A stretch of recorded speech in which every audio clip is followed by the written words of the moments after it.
반갑습니다. 경매채널 김도현입니다. 이번 사건은 부산 중구 영주동 금호타운 아파트입니다.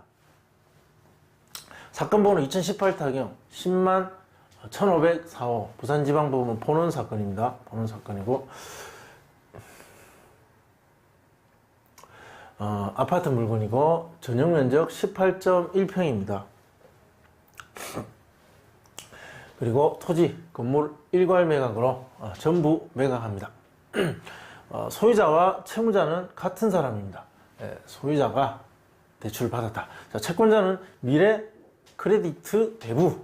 자, 채권자를 보면 이 사람이 어떠한 사건을 겪다가 어떠한 상황이 있으면서 경매에 진행됐다 라는 것을 약간은 예측할 수 있는 그런 정보가 된다라고 제가 여러 차례 말씀드렸습니다. 대부회사에서 경매를 집어넣었다. 경제적 상황, 채무 상황이 좋지 않을 것이다. 자, 2018년 4월 5일 날 경매 접수가 되었고 2월 2일 진행이 됐으니까 대략 10개월 정도 소요가 된 물건입니다. 요즘 경매 물건이 많이 지금 신청돼 있어서 뭐 시간이 좀 더 오래 걸리는 것 같다. 제가 몇 번 그렇게 말씀드렸는데 실제로 그런 것 같습니다. 사건 번호도 예전보다 이런 것도 훨씬 더 많이 늘어났고요. 자, 3차까지 갔습니다. 3차 5월 2일 24일 남았습니다. 최저가 1억 1,072만원, 약 6천만원 정도 지금 떨어져 있는 상태입니다. 물건 사진 한번 보겠습니다. 조금 저층의 아파트 이렇게 생겼습니다. 앞에서 보면 저층인데 뒤에서 보니까 또 높네요. 네, 금호타운 이렇게 생겼습니다. 네, 이렇게 지금 우리 물건은 이 물건입니다. 그러니까 약간 남서양, 거의 서양과 동양 물건이라고 보셔야 되겠네요. 경매 진행 과정에 어떤 일이 있었는지 한번 체크해 보겠습니다. 10개월 정도 소요돼도 진행 과정에 보면 특이한 사항이나 사건 진행을 지체시킬 만한 뭔가가 없습니다. 없습니다. 보시면 등기필증 제출, 감정평가서 제출, 현황보고서 제출, 감정평가서 제출, 여기까지는 그냥 일반적인 상황이고, 그리고 권리신고 배당 요구 하고 가압류권자 배당 요구, 이해관계인 교부 청구서 제출, 그게 답니다. 세입자에 대한 흔적이나 기타 특수한 이해관계인도 없습니다. 건물 현황 한번 보겠습니다. 16층 중에 14층입니다. 14층. 그리고 97년도에 건축이 사용 승인이 됐습니다. 그러니까 약 21년 정도 됐습니다. 도시가스 난방이고 주변에 대한 개략적인 설명이 있습니다. 물건 자체에 문제가 없고 사건 진행함에 있어서 특이한 권리관계도 없습니다. 자, 다음 시간에 점유자와 등기부 등본의 채권자들과 소유자의 상황을 한번 살펴보고 그 다음 시간에 또 예상 낙찰가를 분석하도록 하겠습니다. 두 번째 시간 보겠습니다. 점유자가 누구인가? 조사된 임차 내역이 없음. 자, 임차인이 없고 전입세대 열람을 해보니까 1408호에 김명희 배우자가 이제 소유자가 배우자고 김명희 세대가 전입한다. 부부다. 그러니까 즉 소유자 세대만 전입되어 있습니다. 조사된 임차 내역은 없습니다. 소유자가 거주하고 있다는 거죠. 등기상의 상황을 한번 보겠습니다. 2004년도에 지금 소유자가 집을 샀습니다. 그리고 2013년도 부산은행 대출, 처음에는 그냥 일반적인 금융권에 대출을 받았습니다. 자, 이 부산은행이 말소 기준 등기가 됩니다. 이 등기 이후에 모든 등기는 다 소멸될 겁니다. 그리고 2017년도에 추가 대출, 그리고 또 한 달 뒤에 주식회사 미래 크레디트 대부. 진짜 어려워진 시기는 2017년 초라고 볼 수 있겠죠. 이때 추가 대출 받고 한 달 뒤에 또 받았으니까. 2017년부터 경제적 상황이 어려웠던 소유자는 이렇게 결국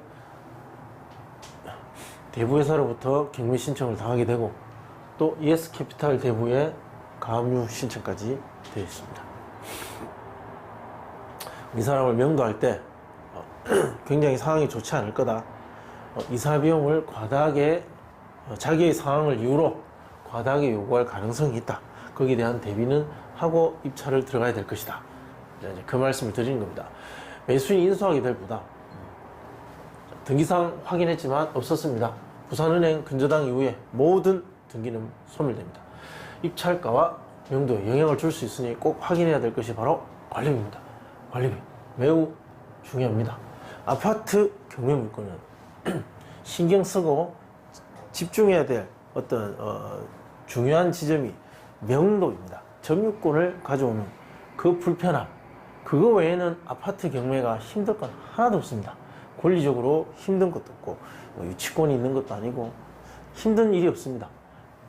다만 그 명도 과정에 있어서 변수가 되는 지나치게 많이 밀린 관리비는 조심하셔야 됩니다. 각종 공과금 확인하고 벌금, 체납금, 아파트라서 특별한 거 없을 겁니다. 그러나 꼼꼼하신 분들은 그것도 확인해 보시기 바랍니다. 조사된 임차 내역이 없고 소유자 세대만 전입되어 있습니다. 그렇다면 명도 어떻게 할 것인가? 당연히 소유자, 채무자 세대를 상대로 명도를 하게 될 것이고 잔금 납부 1에서 3개월 정도 소요될 겁니다. 강제 집행을 한다면 그 기본 면적이 있기 때문에 이 정도 짐이 들었을 것이다 라고 보고 한 200에서 300 정도, 거의 요즘 300 정도 보셔야 됩니다. 그래서 200만 원 정도 주고 협의해서 내보내는 게 최선이다. 그러면 그 금액을 감안해서 예상낙찰가를 분석한다. 자, 이렇게 정리가 되는 것입니다. 자, 세 번째 시간, 시장 매물 확인하겠습니다. 금호타운. 광고에 올라온 매물이 하나 있습니다. 동평행대 6층, 우리보다 좀 더 낮은데 1억 6,500 정도. 그리고 중층에 1억 7천, 그리고 고층은 2억 1,500까지 있습니다. 죄송합니다. 이거는 면적이 다릅니다. 결국 두 개죠. 이거 두 개. 1억 6,500과 1억 7천, 중층. 실거래가 신고 보겠습니다. 실거래가 신고를 보니 2018년 3월 이후에 거래 내역이 없습니다. 6월 이후에 없습니다. 하반기에 전혀 없는 거죠. 지금에 이르렀으니까. 이 가격이 맞느냐? 지금 광고 나와 있는 가격 보면 8층 1억 6,700. 그리고 가장 마지막에 는 8층 1억 7천. 자, 이것을 보고 사람들이 호가하고 있지만 실제 그럼 이 정도 받을 수 있느냐? 그것은 거의 9개월간 거래 내역이었기 때문에 실제 시장에서 어떻게 받아들여지는지 확인한다는 건 그 인근 공인중개사의 말을 듣기 전에는 자료만 가지고 확인하기 어렵습니다. 그래서 2019년 최근에 거래된 이거보다 조금 더 큰 전용 면적 84.59 그리고 86 이 물건들 거래가 두 건 있었습니다. 2월 달에 2억 3천 그리고 3월 달에 1억 9,600. 자, 이 차이가 많이 나죠. 이것을 보겠습니다. 자, 이거 전용 면적 기준 평당 765만 원. 중요한 건 전용 면적 기준입니다. 분양 면적 아닙니다. 전용 면적 기준. 자, 이것을 765만 원을 여기다가 그대로 적용합니다. 이 아파트에, 이 면적에 적용가 해보니까 1억 4천에서 1억 5천 사이가 예상된다. 그러면 이 대상물의 가치는 감정은 1억 7,300이지만 실제 만약 거래를 한다면 이 아파트의 조금 더 큰 평수의 평당 거래 가격을 감안했을 때 이 평수는 1억 4천 또는 1억 5천 이 사이 어느 금액이 될 것이다. 1억 6,500. 지금 호가하고 있는 것은 9개월 전 거래 가액인데 여기서 더 떨어졌을 거라는 거죠. 만약에 이 금액을 넘어선다 해도 1억 6천 이하의 금액이 형성될 가능성이 높다. 인근 낙찰 사례 비슷한 아파트들이 몇 개 있죠. 금액대 그리고 면적 감안해서 두 개를 가지고 분석해 봤습니다. 많이 할수록 데이터는 정교해집니다. 여러 개 할수록 더 정확하겠죠. 그러나 데이터가 그렇게 많지 않고 그리고 이 수업은 어떻게 다른 사람의 이 사람들 입찰에 참여했던, 그리고 또 입찰에 들어올지도 모르는 이 경쟁자들, 이들의 생각을 어떻게 뽑아내느냐의 형식적인 어떤 그 계산 방식, 그리고 어떻게 생각하는지를 뽑아내는 방법, 그것을 보여드리기 위한 수업이기 때문에 두 개만 가지고 가겠습니다. 자, 도경, 오벨리스, 그리고 동아. 하나는 2005년, 98년. 이 아파트가 더 비슷하겠죠? 이게 더 중요합니다. 전용 면적 18점, 하나는 전용 면적 25.7. 하나 2차까지 갔고 3차까지 갔습니다. 3차. 우리도 3차 갔죠? 7대1입니다. 가격이 싸면, 가격만 매력이 있다면 실거주 목적 또는 뭐 임대사업 목적의 사람이 들어올 수가 있다. 감정가가 이럴 때 거래 가능은 이랬고 낙찰가는 이렇게 됐다. 자, 이럴 때 거래 가능 금액 대비 낙찰가율은 87% 정도가 나왔습니다. 이것을 우리한테 적용하니까 하한가 1억 4천을 적용하면 예상 낙찰가는 1억 2,300 정도 됩니다. 그럼 상한가일 확률이 높죠.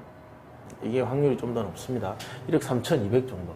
자, 이 금액 부근에서 낙찰될 가능성이 가장 높다.